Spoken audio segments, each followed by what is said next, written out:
आज कई मसीह लोग इन चमत्कारी बाबाओं को देखकर हैरान हो जाते हैं और बोलते हैं यही तो प्रभु की आत्मा है। चमत्कार को नमस्कार, कई लोगों की ये फिलॉसफी बन चुकी है, दुर्भाग्यवश मसीह लोगों की भी। उनको भी लगता है कि चमत्कार कोई नमस्कार। भाई क्या सिखा रहे हैं आप चर्च को, क्या सिखा रहे हैं आप कलीसिया के लोगों को? और यदि आप चमत्कार की ही बात करते हैं तो ठीक है, असली चमत्कार आपके स्वभाव का परिवर्तन है। असली चमत्कार आप में यीशु मसीह का झलकना है। क्या वो चमत्कार हुआ? अरे आप तो शारीरिक चंगाई होने के बावजूद, होने के बाद भी आपका स्वभाव में तो कोई परिवर्तन नहीं दिखता। आपका जीवन तो वही पुराने जैसा ही जी रहे हैं आप, वही गंदगी अपने मर्जी से आप जी रहे हैं। तो किस चमत्कार की बात कर रहे हैं? ये चमत्कार ये तो यहां के संसार के बाबा भी कर सकते हैं।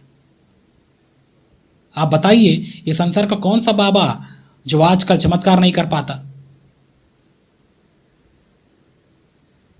बहुत सारे ऐसे अपने आप को धार्मिक बाबा बनाकर बहुत अद्भुत अद्भुत कार्य कर रहे हैं। और आप यदि मसीह लोग हैं तो आपको इस बात को समझने की जरूरत है, ये कोई बड़ी बात नहीं है शैतान के लिए कि ये सारे काम करना। लेकिन हां, एक व्यक्ति के जीवन में परमेश्वर के स्वभाव को उत्पन्न करना, परमेश्वर के साथ उसका मेल जोल करवाना, पापों की क्षमा यानी पापों से छुटकारा देना, उस व्यक्ति को एक पापी से संत बना देना, यही तो यीशु मसीह की खासियत है।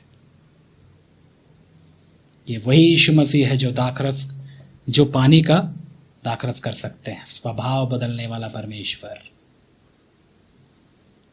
ये चमत्कार के बारे में क्यों नहीं बताते आप? यही तो असली चमत्कार है, यदि आप चमत्कारों पर विश्वास करते ही हैं तो इनके बारे में बताइए आप।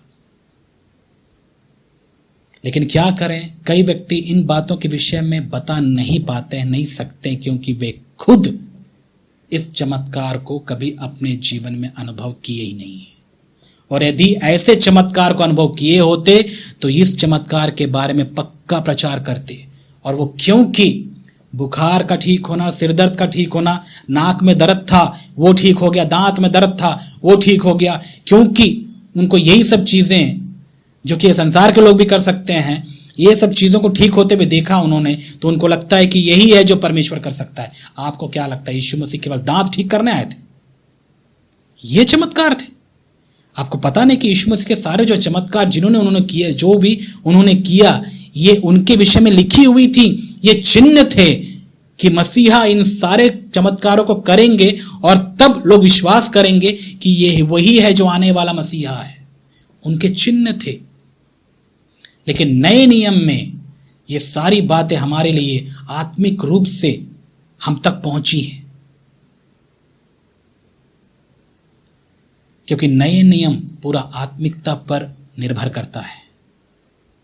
पुरानी बातें बीत गई, सांसारिक बातें सब खत्म हो गई, अब देखो नई बातें हो गई, आत्मिकता की जो चीजें हैं। इसलिए बाइबल में लिखा है कि हमको परमेश्वर ने स्वर्गीय स्थानों में आत्मिक आशीषों से भर दिया।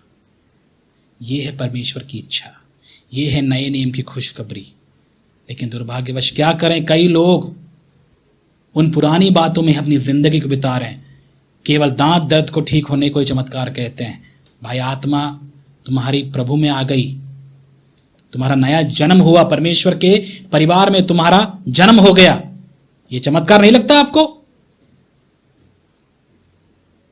यीशु मसीह के स्वभाव में कोई जीवन बिता रहा है, अपने लोगों से ही नहीं परंतु दुश्मनों से भी प्रेम कर रहा है, चमत्कार नहीं दिखता आपको? हम ऐसे लोग को कमजोर समझते हैं, लेकिन असली चमत्कार परमेश्वर के नजर में यही तो है। दम है आपके पास कि आप दुश्मनों को प्रेम करके दिखाएं? ये केवल यीशु मसीह में संभव है, क्योंकि यीशु मसीह मानवता की मूरत है। यदि आपको कोई मनुष्य देखना है कि मनुष्य कैसा होता है, यीशु मसीह को देखिए, जो दुश्मनों से भी प्रेम रखना सिखाए। यही होता है यीशु मसीह पर विश्वास करने का मतलब। और इसको आप बोलते हैं चमत्कार। इस चमत्कार के बारे में क्यों नहीं कहते आप?